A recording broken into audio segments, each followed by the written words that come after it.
ओम जय कालका भवानी।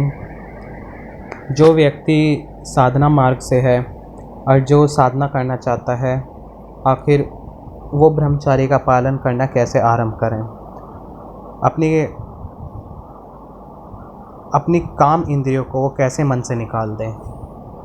तो इस वीडियो में हम आपको ब्रह्मचार्य का पालन करते हुए कुछ योग्य बातें बताएंगे जो आपके साधना मार्ग में आपके लिए बहुत महत्वपूर्ण हैं। देखो, जैसा अन्न वैसा मन। प्रकृति ने हमें कई ऐसे सात्विक भोजन दिए हैं जिनको खाने से हमारा मन शांत रहता है, काम इंद्रियों की ओर नहीं जाता है।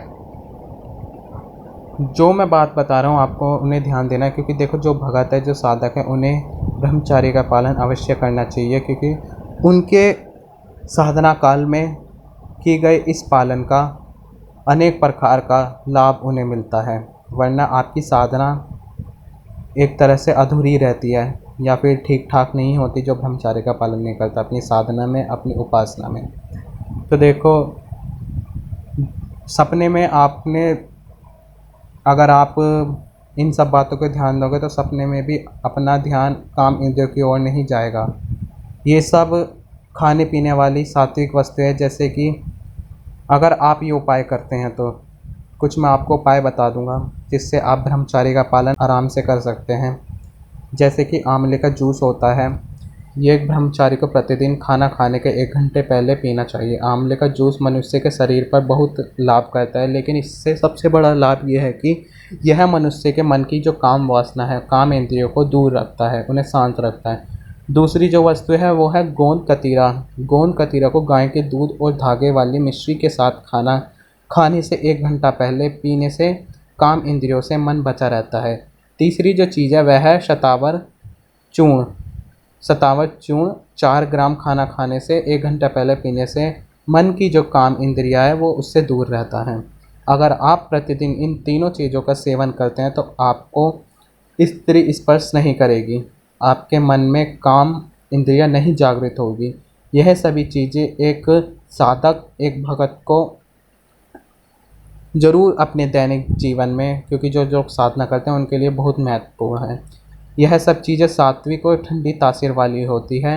मन को शांत रखने के लिए ब्रह्मचारी को ठंडी तासीर वाले खाना खाना चाहिए। जो लोग ब्रह्मचारी रहना चाहते हैं, जो लोग साधना काल में ब्रह्मचारी का पालन करते हैं, क्योंकि बहुत लोगों की शिकायतें होती हैं कि हम साधना तो कर रहे हैं पर हमारा ब्रह्मचार्य खंडित हो जाता है। स्त्री के छूने से ही ब्रह्मचार्य आपका खंडित हो जाता है। सपने में भी अगर आप वीर बजरंगबली हनुमान जी की साधना कर रहे हैं, अगर सपने में भी आपको स्त्री का दर्शन होगा तो समझ लीजिए आपकी ब्रह्मचार्य का पालन खंडन हो गया है। और अगर आपको किसी स्त्री ने स्पर्श भी कर दिया तो आपका ब्रह्मचार्य खंडित हो गया और आप वीर हनुमान जी की कृपा नहीं पाओगे। और एक ब्रह्मचारी को अगर जो है उसे अपने खान पान पर, क्योंकि देखो, जो ब्रह्मचारी होते हैं, जो ब्रह्मचार्य का पालन करते हैं, उन्हें सात्विक भोजन खाना चाहिए। मन को ठंडा जो तासीर होती है वैसा खाना ग्रहण करना चाहिए। गर्म तासीर वाला खाना ब्रह्मचार्य को नहीं खाना चाहिए, जैसे कि लहसुन, प्याज, मांस, मछली, मदिरा आदि, इन सब का उनको ग्रहण नहीं करना चाहिए। इन सब से दूरी बना के रखनी चाहिए, क्योंकि देखो, जो लहसुन प्याज होता है ये हमारी काम इंद्रियों को मन में उत्पन्न करता है, जिससे हम इस बात को ध्यान रखें कि जब हम इन वस्तुओं को खाएं तो इनकी तासीर गर्म ना हो।